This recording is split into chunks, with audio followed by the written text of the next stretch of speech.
And online at WCTCAM.com.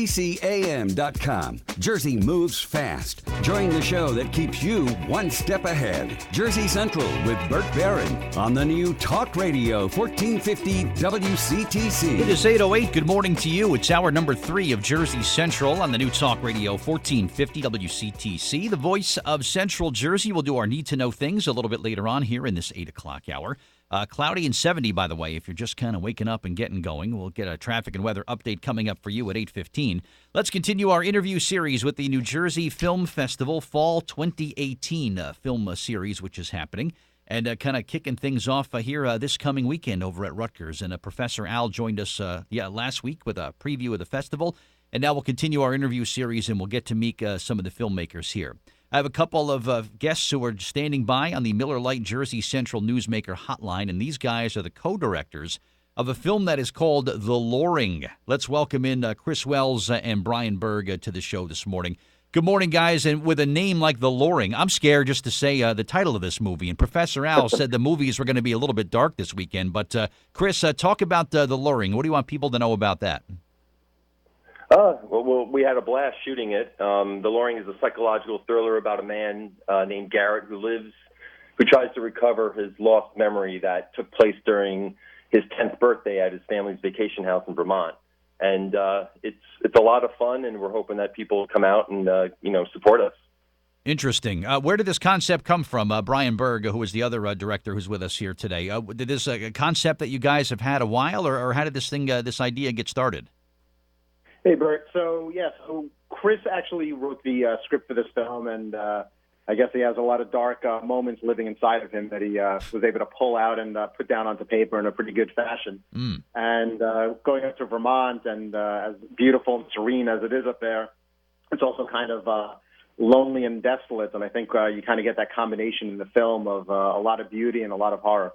I guess so. And this is one of these films, Chris. It seems like the modern way, and it seems like the trend when it comes to making movies that are kind of scary. You know what? You don't have to have all blood and guts and gore. You know what? If you just convey something that kind of scares people, sometimes that's more effective because they're imagining something that's kind of horrifying. And the film is much more compelling when it's done that way, don't you think?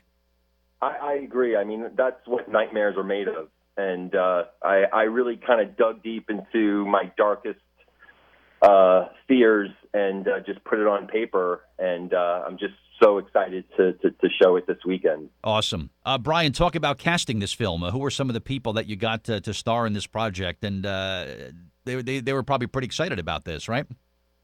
Oh, they were very excited. Chris and I and a number of others really took a lot of time and put a lot of work into casting. And, acting is a funny profession. You have all sorts of people that have all sorts of different talents. And very often you meet people and they're just, they have certain looks and certain ways that they convey their acting skills. But it's an imperfect science because you really have to find people that match exactly what you're looking for, both in the film and also chemistry amongst themselves.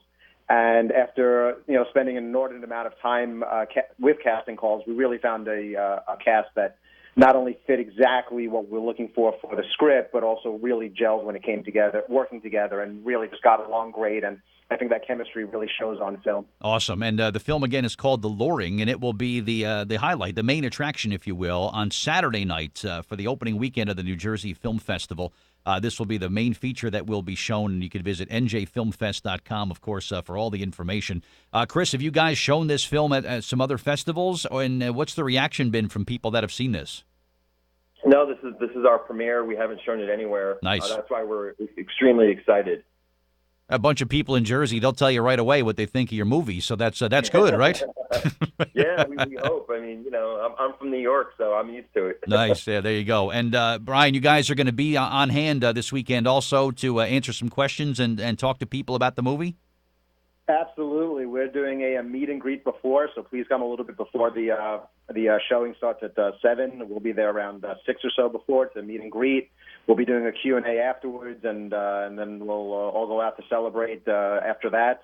And, please come down and check it out. We got a film that, you asked before about films that don't reveal too much. You know, you got the granddaddy of them all of Jaws. You know, you never saw the shark until well after midway through, but it scared the hell out of people. And You're right. We're going to be doing the same thing. I like it. And Chris, for you as a filmmaker and for you guys, talk about what the moments are like while, you know, you introduce yourselves, you say hello to the people, the lights go out, they're watching your movie. Those 109 minutes while people are watching your film have to be some of the most anxious of your entire life, because you're thinking, oh, my God, what are these people going to say to me? What do you guys do in that 109 minutes while people are watching your movie and you're getting ready to get their reactions?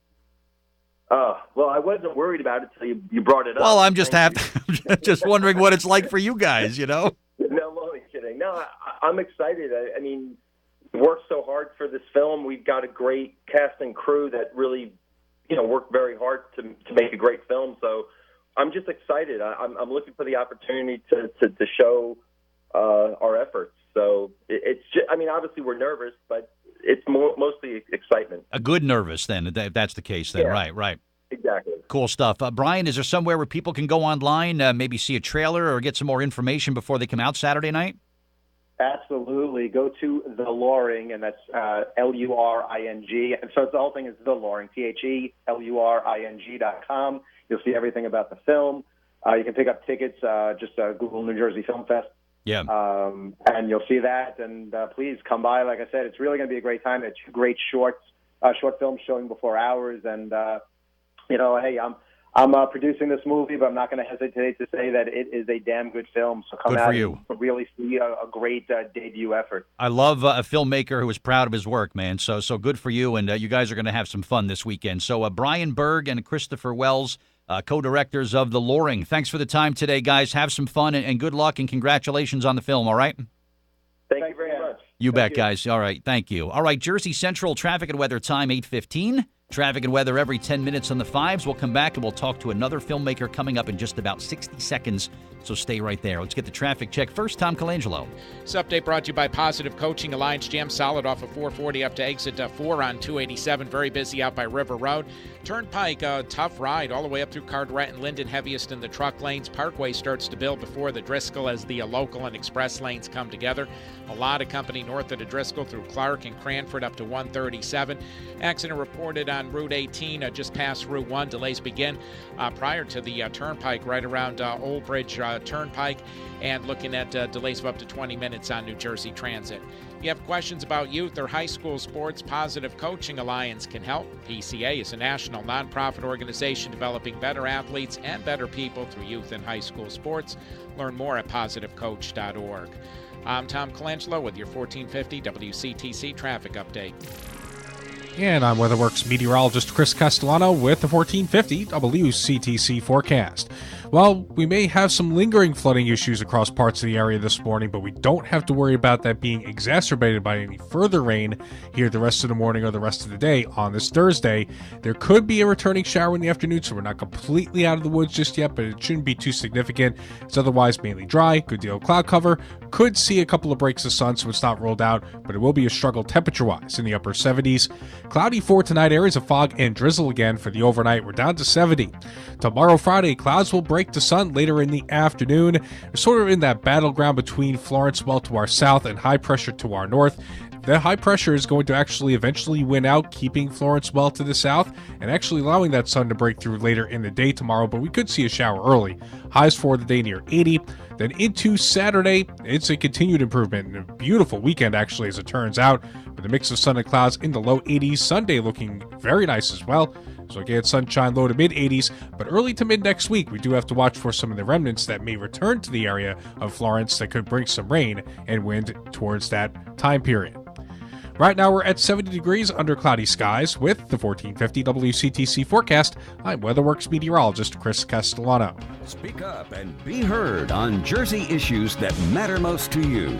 Call Jersey Central with Bert Barron now at 732-545-9282 or toll free at 888-545-9282. Your state, your home, your voice. Jersey Central with Bert Barron on the new Talk Radio 1450 WCTC. 8:17 as we're back on Jersey Central on WCTC, and we're moving right along with our interview series that we're going to do for the next couple of weeks involving the New Jersey Film Festival Fall 2018, which gets underway tomorrow over at Rutgers. You can visit njfilmfest.com to purchase tickets, information, get the schedule. And for the next couple of Thursdays, as I mentioned, we're going to talk to some of the filmmakers to talk about some of the films that will be shown.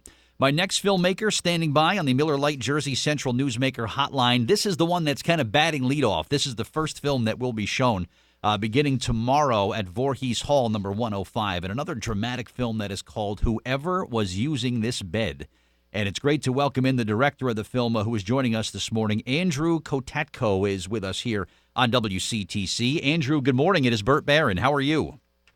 Good morning, Bert. How are you? I'm very well, thank you. I'm great. Thank you so much for joining me here today. And when I read the synopsis of the film, and I don't know, maybe it's everybody, when the phone rings in the middle of the night, it's never a good thing. I dread when my cell phone rings. And that's kind of like what this film is all about, and it's about a couple here, and something happens to them, right? That's right. I mean, they basically are woken up by a woman who's looking for a man and mistakes or believes that the man that she's speaking to is the man that she's looking for, which is not the case. So it's a kind of it starts off as a mistaken identity story, and then it goes into much darker I guess more confronting places. Yeah, and it's more than just saying, sorry, lady, you got the wrong number and hanging up. It's much more than that, huh? It is. It's kind of, the call sets this married couple who are woken up onto a sort of journey into their own fears and desires, and they're sort of taken to places they don't really want to go. They're kind of the dark places that you go to in the middle of the night when you're woken up. And I guess you say things to your partner or the person that you love that you probably wouldn't say in the middle of the day. So the film kind of explores that idea. And it's based on a story by Raymond Carver, who's, one of the great American short story writers. So it was a great honor to work with that material and sort of, I suppose, look at it from the aspect of a psychological thriller, really. Oh, man. I got chills just thinking about this because there's something just so unnerving anytime the phone rings. I mean, I don't even think about, the old landline phone that would ring, but now your cell phone starts like kind of beeping, and it's like, all right, either one of two things. My producer has a dead battery and he won't be in to do the show today, or it's bad news. It's got to be horrific news. And I like to think it's something not all that bad, but just something about that, the premise of this film, just unnerving. Before you even sit down in your seat there to watch this movie, I kind of got nerves. I got chills just thinking about this. Is this what you were hoping to get out of people, Andrew? Yeah, I mean, I guess I was interested in the idea of telling a story with, a kind of an intense emotional story that draws you in like a thriller. In other words, I consider it a dramatic film, but it's a psychological drama, really. And I guess it's a psychological drama dressed as a kind of film noir with all of the trappings of that, from the sort of, Venetian blind lighting and sort of shadows and the nocturnal aspect of it, as well as the phone caller.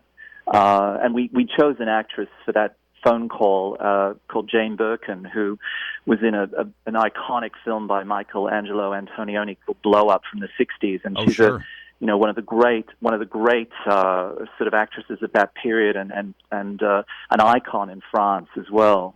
So we're very lucky with the cast that we assembled for this film. Good for you. And you tell this whole story in 25 very neat, tidy minutes, and this sounds like this is a roller coaster ride in 25 minutes. Oh, it certainly is. And I guess, the thing that I loved about this story is you don't really know where it's going to go, but by the end of it, it all adds up. It's like this crazy mathematical equation. Suddenly all the parts come together. And I think the ending has it's a kind of blackly funny ending. But it kind of goes, you know what I mean? It kind of ties up in a way that I think is surprising to people, but it certainly gives a chill. That's for sure. This is awesome. Some of the other cast are some people, some names that movie buffs are probably familiar with. You want to mention who else is in this film? Absolutely. Well, I wrote the part of the wife for Radha Mitchell, who, is an Australian actress who's had a very successful Hollywood career. She's, in fact, about to appear in Matthew Weiner, who created Mad Men's new series, The Romanovs, on Amazon Prime. with a whole bunch of amazing actors. But she'd been in a lead role in a Woody Allen movie called Melinda and Melinda, and she played sort of both a comic and dramatic version of the lead role. And I just thought she was extraordinary, and I'd sort of decided at that point to write the part with her in mind. And so it was a real honor to get her to agree to do it. I mean, she really understood the part, and she's won many awards for the performance she gave in the film, so I'm really thrilled she did it. And the actor in the film is Jean-Marc Barr, who's a very famous, he's an American actor, French-American background. He recently played Jack Kerouac in a movie called Big Sur, and he's just fantastic. He's also been in a number of iconic French films, including Luc Besson's film, The Big Blue. So it was just an amazing trio of actors to be working with. Terrific stuff. Our guest is Andrew Kotatko, who is the director of Whoever Was Using This Bed. It will be the first film that will be shown at the New Jersey Film Festival Fall 2018. You can visit njfilmfest.com to get some more information, but this is the one that's going to kind of set off the series and kind of get things going beginning tomorrow night there. Being from Australia, is there a certain amount of prestige when a film that you put together is selected for an American film festival? It's kind of a cool thing to send your work halfway around the world and to get this nice recognition for it. Absolutely, and especially a film festival as prestigious as the New Jersey International Film Festival, which is, this is its 37th year. It's a festival that's attracted some incredible filmmakers, and it's a real honor. And I really respect Al, the festival director's, selections this year. There's some really incredible films. In fact, I'm screening with another film, a feature called Funny Story by Michael J. Gallagher, and that film has done a lot of festivals recently, and it's a fantastic film. So it's just wonderful to be in such wonderful company, and also to be obviously screening on the first night of the festival is a huge honor. Yeah, an absolutely huge honor. Very exciting. And it gets all underway coming up tomorrow at Rutgers. Again, you can visit njfilmfest.com for all the information. Andrew Kotatko, thank you for joining me today here on WCTC in Jersey Central, and great to have you on the radio here in the States. And congratulations on the film. Good luck going forward, and hopefully we could talk again soon, all right? Thank you so much, Bert. Thank you for your time. Anytime. Thank you very much. I appreciate that. And there you go. Those are my guests.